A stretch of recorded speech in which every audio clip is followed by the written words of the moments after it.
ও আমার প্রিয় বন্ধুরা, তোমরা সবাই কেমন আছো? আমি জানি তোমরা সবাই এই শীতে একটুও ভালো নেই, তাই আমি রাখি চলে এসেছি তোমাদের গরম করার জন্য। আজকের এই গল্পটি পুরোটাই শুনলে তোমরা এই শীতে প্রচুর গরম হয়ে যাবে এবং তোমাদের পাইপ দিয়ে ঝরনার মতো জল বের হবে। আর হ্যাঁ, গল্পটি শোনার আগে হেডফোন ব্যবহার করো, তাহলে বেশি কথা না বাড়িয়ে চলো আজকের গল্পটি শুরু করি। আমি মোকতার হোসেন মিশু, বয়স 24, উচ্চতা 6 ফুট।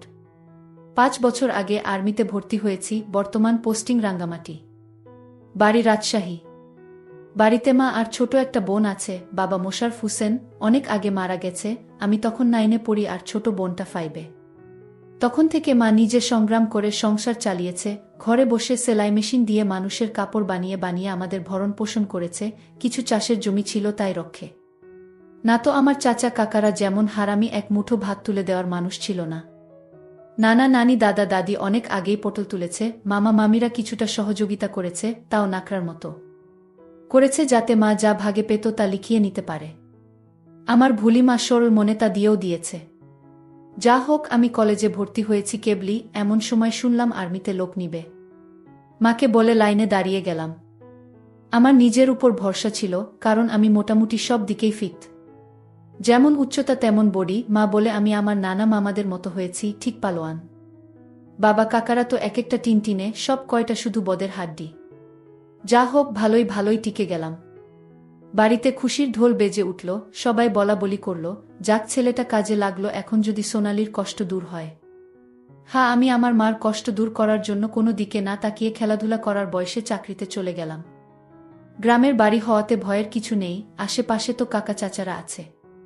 আমার বোন শারমিন আক্তার, বয়স 19, ইন্টার সেকেন্ড ইয়ারে পড়ে। বাবার মতো টিনে কাঠি, আমারই এমন মেয়ে পছন্দের না।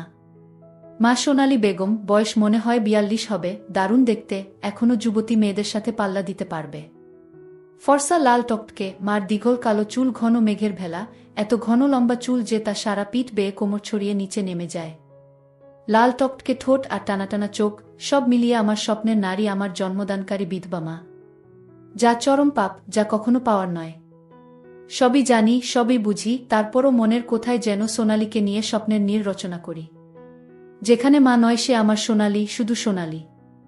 আমার মনের এ গোপন চাওয়ার কথা শুধু আমি জানি। আমার সরকারি বেতনে মার রূপ যেন দিনকে দিন বেড়েই চলছে।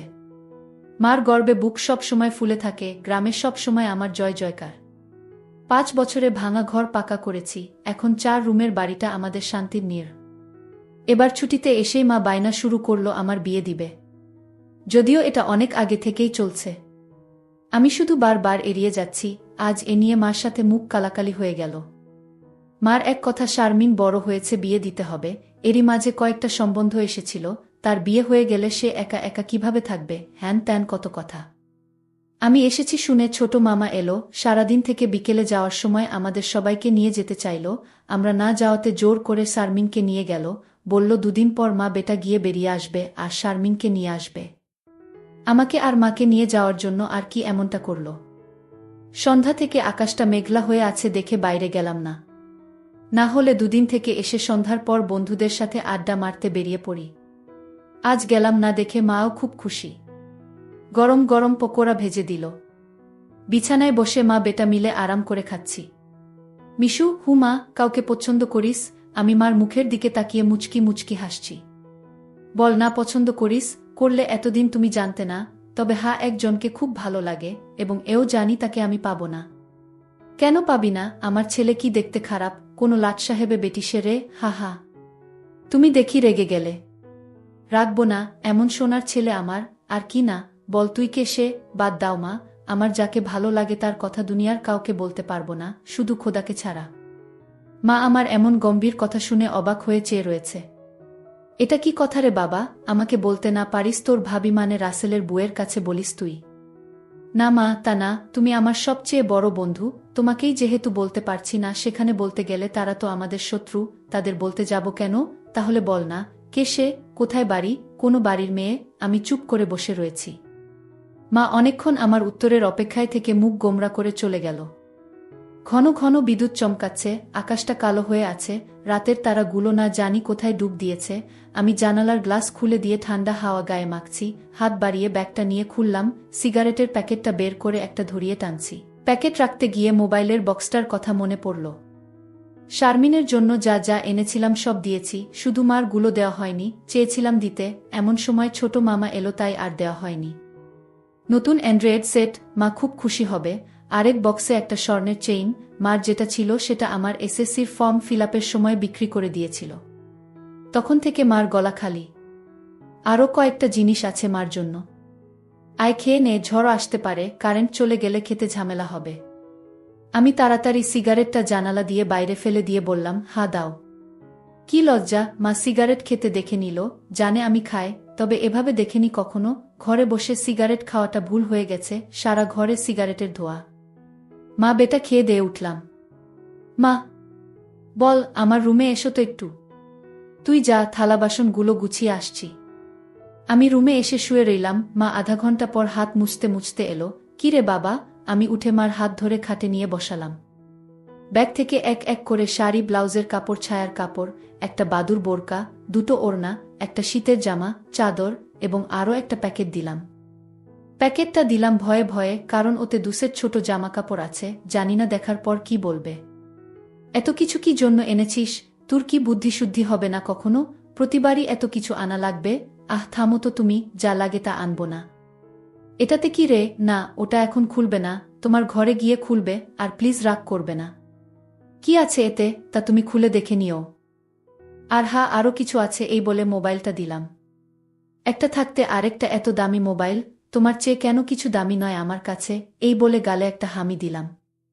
মাও আমার কপালে হামি দিল। চোখ বন্ধ করো তো।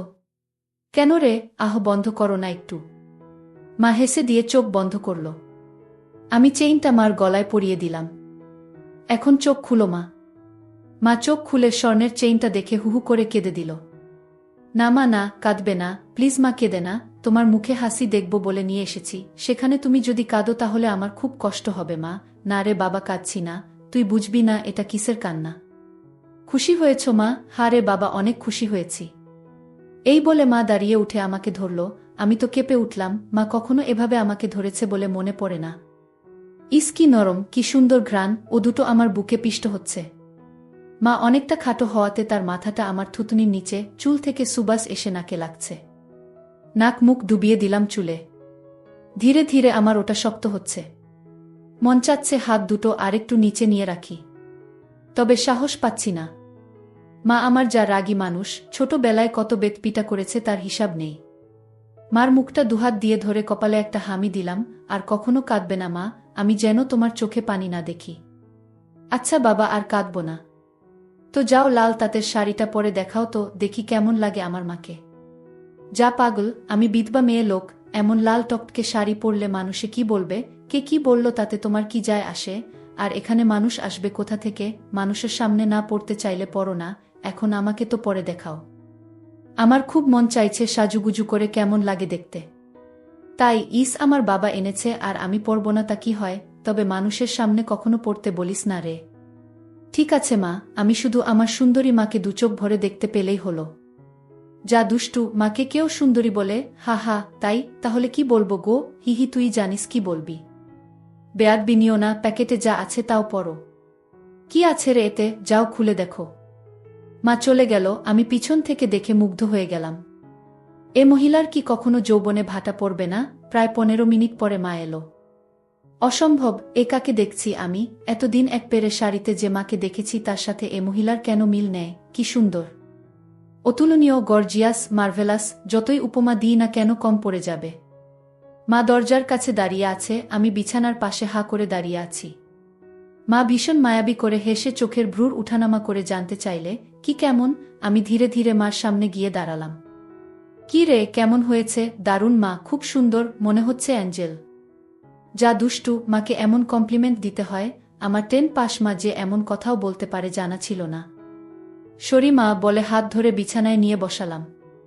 আমি নিচে বসে মার কোলে মাথা রাখলাম। তুমি সব সময় এমন ভাবে থাকতে পারো না মা?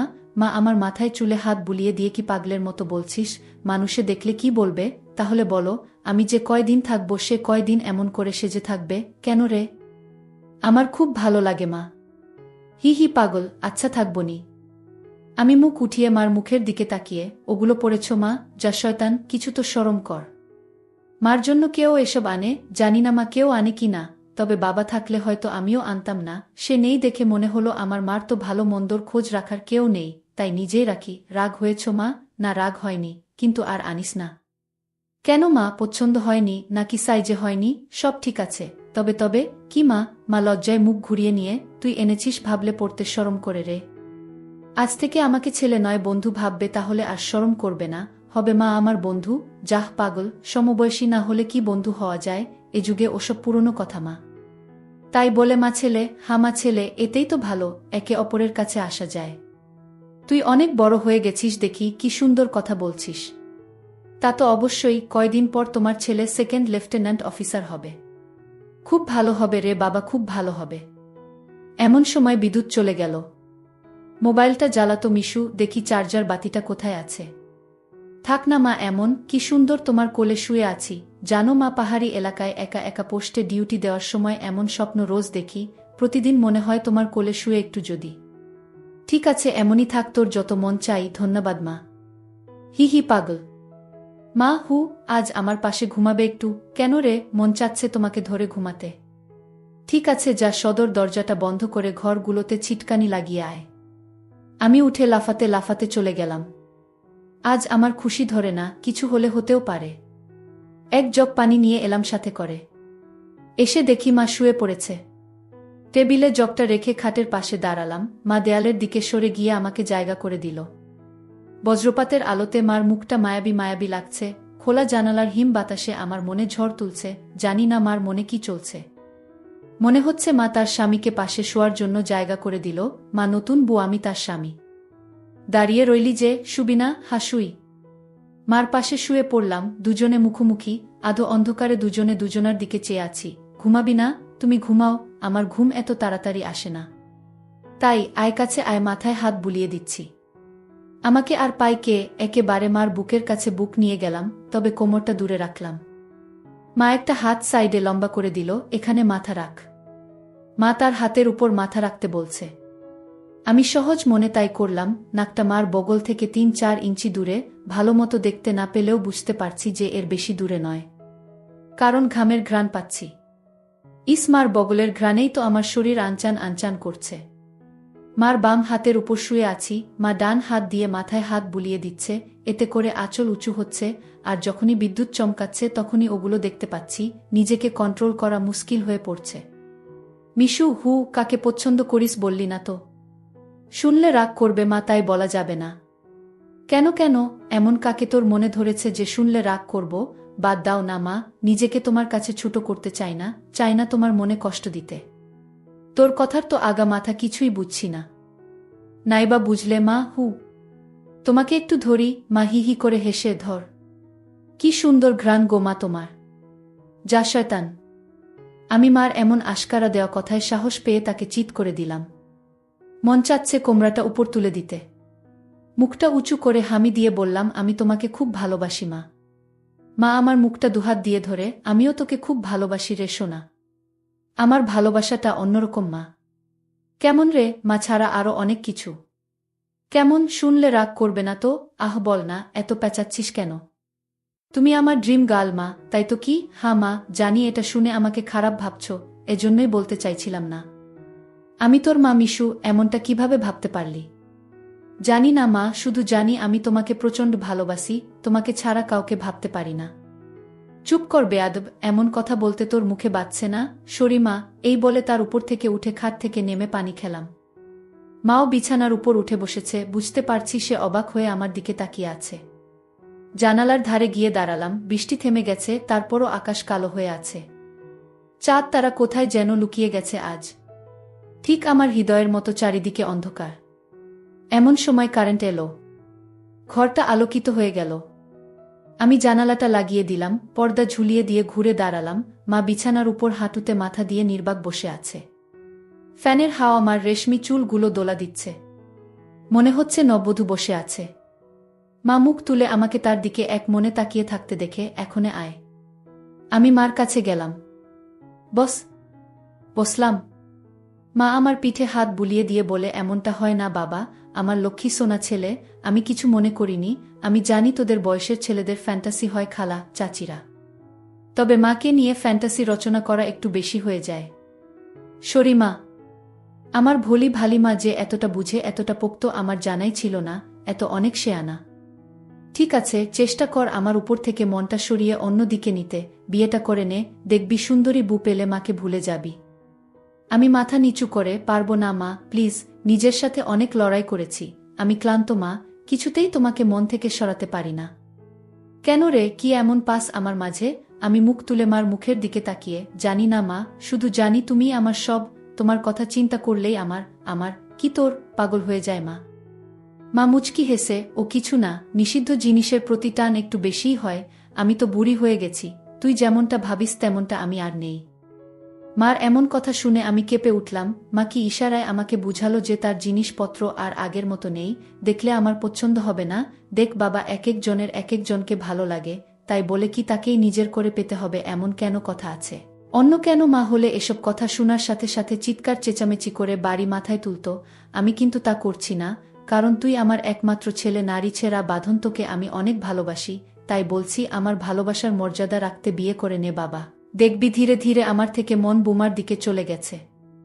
ধন্যবাদ মা, তুমি আমার কথা মন দিয়ে শুনেছ এবং যুক্তি দিয়ে ভালো মন্দের বিচার করেছ বলে। তবে লজ্জা না করে বলছি মা, এর আগেও আমি দু একটা মেয়ের সাথে মিশেছি, তারা শুধু সুখ পেয়েছে আমার কাছে, আদর ভালোবাসা একটুও পায়নি আমার কাছ থেকে। এমনকি আমার নিজেরও হয় না যতক্ষণ চোখ বন্ধ করে তোমাকে না ভাবি। যখন সেসব মেয়েদের জায়গায় তোমাকে কল্পনা করি তখন আমি আর নিজের মাঝে থাকি না, সুখের সাগরে ভেসে যায়, কেবলমাত্র তখনই হয় আমার। তুই তো অনেক দূর এগিয়ে গেছিস তাহলে, আমি অনেক আগে থেকেই বুঝতে পেরেছিলাম যে আর চোখে লুকিয়ে লুকিয়ে আমাকে দেখিস। ভাবতাম শয়তান ছেলে পুলে, আরেকটু বড় হলে সমবয়সী মেয়েদের সাথে মিশলে ঠিক হয়ে যাবে, কিন্তু এখন দেখছি তা না, তোর দেখি বয়স্ক মহিলাদের ভালো লাগে। এতক্ষণ মার সাথে এত খোলামেলা কথা বলতে পেরে নিজেকে অনেক হালকা লাগছে, সাহস করে মাকে ধরে শুইয়ে দিলাম। মা চুলে হাত বুলিয়ে দিচ্ছে। আমি তাহলে কি করব মা, সেটাই তো ভাবছি। যেটাই ভাবো মা, আমার মতো পরিবর্তন হবে না। মানে কি? মানেটা তুমি ভালো করেই জানো। মার কণ্ঠে এবার সত্যি সত্যি রাগের আওয়াজ পেলাম। তাই বলে সারা জীবন বিয়ে করবি না, নাকি ছেলে হয়ে মাকে বিয়ে করতে চাস? মা যে এমন কথা ঠাস করে বলে বসতে পারে তা আমি চিন্তাই করিনি। আমি বললাম, বিয়ে না করতে পারলেও তো তুমি আমার হতে পারো। এটা কি মামা বাড়ির আবদার নাকি? ছিছি মিশু, এমনটা বলতে তোর মুখে বাঁধল না? তাহলে সারা জীবন ছেলেকে এভাবেই দেখতে পাবে মা, তোমার এই মিশু কখনো বিয়ে করবে না। মার চোখে জল টলমল করছে, আমি হাত দিয়ে তা মুছিয়ে দিলাম। আমি তো এমন কিছু করিনি মা, তাহলে তুমি কাঁদছো কেন? আমরা দুজন জাস্ট আলাপ করছি। মা অনেকক্ষণ চুপ থেকে, শুন বাবা, লজ্জা শরমের মাথা খেয়ে বলছি, তোর কষ্ট আমি দেখতে পারবো না। আর বয়স্ক মহিলাদের কাপড় চোপড়ের উপর থেকেই কেবল ভালো লাগে, খুললে নয়। তুই যদি চাস তাহলে আমাকে সেভাবে একবার দেখে নে, তাও তুই মতো পরিবর্তন কর। তবে শুধু দেখতে পাবি, কিছু করতে পারবি না। মার মুখে এমন কথা শুনে আমি আর দুনিয়াতে নেই। বল রাজি? আর যদি আমি দেখে আরো বেশি আকর্ষণ অনুভব করি তাহলে? আমি বলতে চেয়েছি যে, আজ আমাকে দেখ, আর আগেও তো তুই অন্যদের দেখেছিস, তাহলেই তফাৎটা বুঝতে পারবি। আমার মনে হচ্ছে আমার মতো মার মনের ভিতরেও কিছু আছে, নয়তো দেখার কথা, আমি তো কিছু বলিনি। মা নিজ থেকে দেখতে দিতে চাইছে যে। রাজি? রাজি। যা, বড় লাইটটা বন্ধ করে ছোট লাইটটা জ্বালিয়ে আয়।